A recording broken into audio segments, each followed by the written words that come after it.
बच्चों last turn पर हम लोग पढ़ रहे थे माइक्रोब्स इन ह्यूमन वेलफेयर, मानव कल्याण में सूक्ष्म जीव। माइक्रोब्स इन ह्यूमन वेलफेयर, मानव कल्याण में सूक्ष्म जीवों का उपयोग किस प्रकार से किया जाता है। तो तमाम प्रकार की खाने पानी पीने वाली चीज़ों का निर्माण, डेयरी इंडस्ट्री में, बेकरी इंडस्ट्री में, अल्कोहल आदि को बनाने में सूक्ष्म जीवों का ही, माइक्रो ऑर्गेनिज्म का ही उपयोग किया जाता है। और इसको हम लोगों ने लास्ट टर्न पर डिस्कस किया था कि किस प्रकार से माइक्रो ऑर्गेनिज्म, सूक्ष्म जीवों का उपयोग, किन किन सूक्ष्म जीवों का उपयोग डेयरी इंडस्ट्री में किया जाता है और कौन कौन से सूक्ष्म जीव ऐसे हैं, माइक्रो ऑर्गेनिज्म ऐसे हैं जिनका उपयोग बेकरी इंडस्ट्री में करते हैं, अल्कोहल इंडस्ट्री में करते हैं और इसके अतिरिक्त लेदर इंडस्ट्री में भी माइक्रो ऑर्गेनिज्म का, सूक्ष्म जीवों का उपयोग किया जाता है। मेडिसिन बनाने में, एंटीबायोटिक दवाइयाँ बनाने में, विटामिन्स बनाने में भी सूक्ष्म जीवों का उपयोग किया जाता है। और ये सूक्ष्म जीव, कौन कौन से सूक्ष्म जीव उपयोग किए जाते हैं, उनके नामों को हम लोगों ने डिस्कस किया था। अब इसी के आगे माइक्रोब्स इन ह्यूमन वेलफेयर, मानव कल्याण में सूक्ष्म जीव किस प्रकार से उपयोगी होते हैं, कौन कौन से सूक्ष्म जीवों का उपयोग किस में किया जाता है, उसको हम लोग डिस्कस करेंगे। जैसे कि यहाँ पर ह्यूमन प्रोटीन, मानव प्रोटीन का उपयोग किस में किया जाता है। मानव प्रोटीन को बैक्टीरिया की सहायता से, जीवाणुओं की सहायता से इंसुलिन बनाया जाता है, ग्रोथ हार्मोन बनाते हैं, इंटरफेरॉन्स बनाते हैं और इंटरल्यूसिन बनाते हैं 2। और इन सभी के निर्माण में ई कोलाई नामक बैक्टीरिया का भी उपयोग किया जाता है।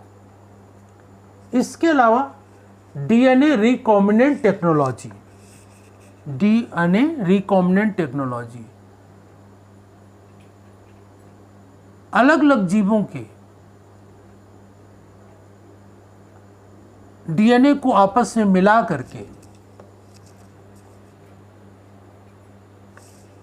चीजों को बनाना रिकॉम्बिनेंट टेक्नोलॉजी है और इसमें भी सूक्ष्म जीवों का उपयोग किया जाता है। डीएनए रिकॉम्बिनेंट टेक्नोलॉजी, रिकॉम्बिनेंट मतलब क्या होता है कि डीएनए डबल हेलिकल स्ट्रक्चर होता है, तो आधा डीएनए किसी और जीव का और आधा डीएनए किसी और जीव का, और दोनों को मिला दिया जाता है, तो ये कहलाता है डीएनए रिकॉम्बिनेंट। और इसको मिलाने की प्रक्रिया टेक्निक है, टेक्नोलॉजी है, तकनीकी है, इसी को कहते हैं डीएनए रिकॉम्बिनेंट टेक्नोलॉजी। डीएनए को आपस में मिलाना, और इसके द्वारा जेनेटिक इंजीनियरिंग में बहुत से प्रकार के एक्सपेरिमेंट किए जा रहे हैं। तो इसमें भी सूक्ष्म जीवों का, माइक्रो ऑर्गेनिज्म का उपयोग किया जा रहा है। इसके अलावा मानव प्रोटीन का उपयोग, मनुष्य प्रोटीन का उपयोग जीवाणुओं या बैक्टीरिया की सहायता से इंसुलिन बनाने में भी किया जा रहा है, ग्रोथ हार्मोन्स, वृद्धि हार्मोन बनाने में किया जा रहा है, इंटरफेरॉन बनाने में किया जा रहा है और इंटरल्यूसिन 2 बनाने में किया जा रहा है। इसमें जो ई कोलाई बैक्टीरिया है, जो हमारा एक सहजीवी जीवाणु है जो हमारे शरीर के अंदर पाया जाता है, इसका भी उपयोग किया जा रहा है। तो इस प्रकार से सूक्ष्म जीवों का उपयोग बहुत बड़े स्तर पर हम लोग करते हैं।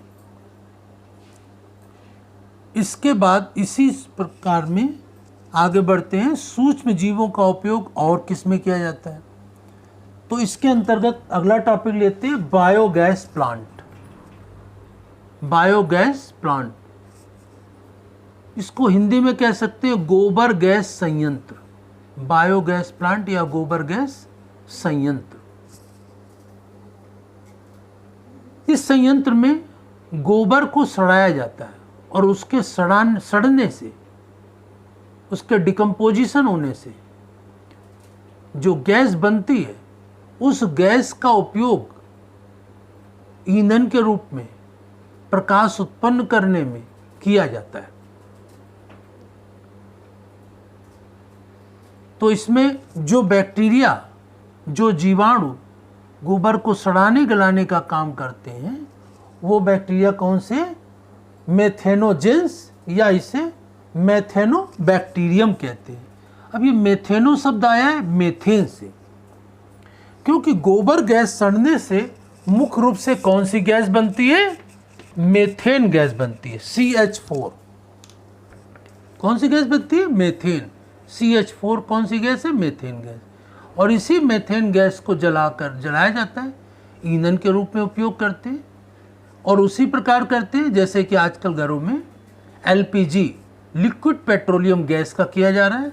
और इसी तरह से गोबर गैस प्लांट से, संयंत्र से रबड़ लगा करके, रबड़ को ज्वाइंट कर दिया जाता है एक तरफ संयंत्र से, और दूसरी तरफ इसको जोड़ देते हैं किससे? गैस से। जो गैस का चूल्हा होता है या प्रकाश उत्पन्न करने वाला संयंत्र होता है, उससे जोड़ देते हैं। तो प्रकाश भी उत्पन्न करते हैं और इसको ईंधन के रूप में खाना बनाने में भी उपयोग किया जाता है। और इससे क्या होता है? गोबर का पूरा सदुपयोग हो जाता है। गोबर के सड़ने गलने से गैस बन गई, और कोई धुआं नहीं उत्पन्न होता है इससे। ऐसे गोबर को उपले बनाकर जलाएंगे तो धुआं उत्पन्न होगा, प्रदूषण होगा। लेकिन मेथेन गैस को जलाने से कोई प्रदूषण नहीं होता है। और जो गोबर सड़ गया है, उस सड़े हुए गोबर को निकाल करके खेतों में डाल दिया जाता है, जो एक खाद का काम करता है। तो इससे कोई प्रदूषण नहीं, बल्कि इससे गोबर गैस संयंत्र से, बायोगैस प्लांट से दो चीजें प्राप्त हो रही।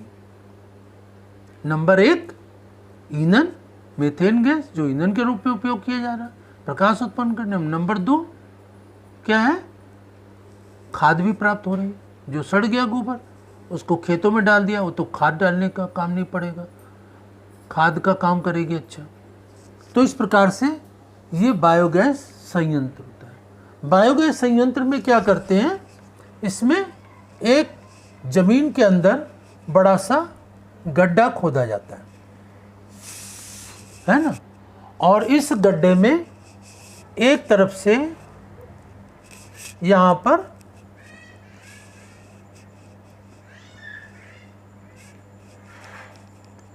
इधर से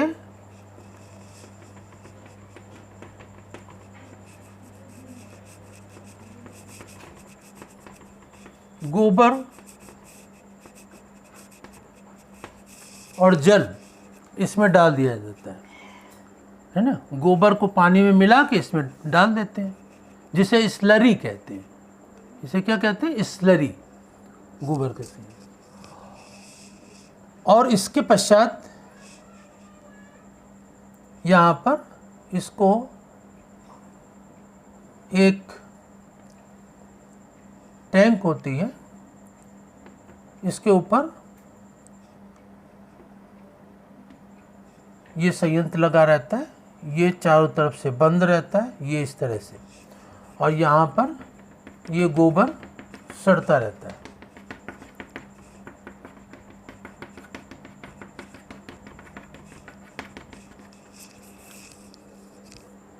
इस प्रकार से, और यहाँ से एक निकाल देते हैं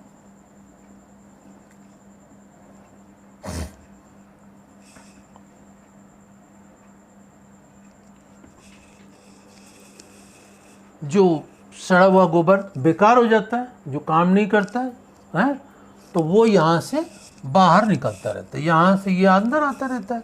और जो डिकम्पोज हो चुका है, पूरी तरह से अपघटित हो गया है, डिकम्पोज हो गया है, तो उसको यहाँ से ये निकलता रहता है, जिसको कि इकट्ठा करने के पश्चात खेतों में खाद के रूप में उपयोग कर लिया जाता है। ठीक है ना, यहाँ से निकाल करके खाद के रूप में इसको बाहर निकाल लेते हैं, और खाद के रूप में, मेन्योर के रूप में, और यहाँ पर इसमें गोबर और जल डालते रहते हैं, उधर से निकलता रहता है। यहाँ सड़ता रहता है, ये टैंक है। और इसी में ही यहाँ पर एक पाइप लगा देते हैं और पाइप को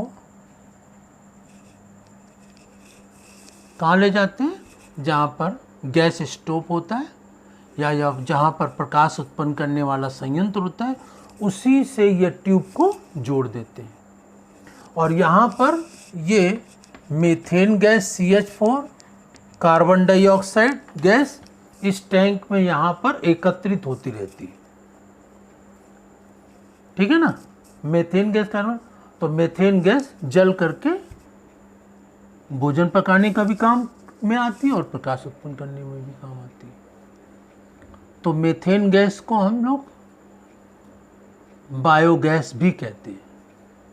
जैसे पेपर में आए बायोगैस कौन सी गैस होती है, तो मीथेन गैस CH4 गैस को, मीथेन गैस को बायोगैस भी कहते हैं, क्योंकि विभिन्न प्रकार के अलग अलग प्रकार के जंतुओं और पौधों के शरीर के सड़ने गलने से मीथेन गैस उत्पन्न होती है। जहाँ कीचड़ होता है, दलदल होता है, वहाँ पर भी कार्बनिक पदार्थों के, जंतुओं और पौधों के शरीर के सड़ने गलने से मीथेन गैस उत्पन्न होती रहती है। इसलिए इसको, कीचड़ को इंग्लिश हिंदी में पंक कहते हैं, तो इसे पंक गैस भी कहते हैं। तो इस प्रकार से मीथेन गैस को हम गोबर गैस भी कहते हैं, बायोगैस भी कहते हैं, पंक गैस भी कहते हैं, ठीक है ना। और इसके अलावा इसे फायर गैस भी कहते हैं। जो कोयले की खदानें होती हैं, जहाँ से कोयला निकाला जाता है, वहाँ से भी कभी कभी मीथेन गैस रिसने लगती है, जिसके कारण बड़ी दुर्घटना हो जाती है। तो ये मीथेन गैस एक प्रकार की प्राकृतिक गैस या नेचुरल गैस है कि प्रकृति में बनती रहती है और इसका उपयोग ईंधन के रूप में, प्रकाश के उत्पन्न के रूप में करने में किया जाता है। तो यहाँ पर हम लोगों ने पढ़ा कि मीथेन गैस कैसे बनती है, बायोगैस किसे कहते हैं, नेचुरल गैस किसे कहते हैं, और यहाँ पर गोबर को सड़ाने गलाने का काम कौन, जो गैस बैक्टीरिया करते हैं, वो बैक्टीरिया का नाम क्या होता है, मेथेनोजेंस या मेथेनोबैक्टीरिया। ये बैक्टीरिया ये काम करते हैं सड़ाने गलाने का। तो इस प्रकार से इसको समझ करके अपनी फेयर कॉपी में नोट करेंगे और इसके पश्चात microbes in human welfare chapter के अंतर्गत नेक्स्ट टॉपिक को नेक्स्ट टर्न पर हम लोग डिस्कस करेंगे। धन्यवाद।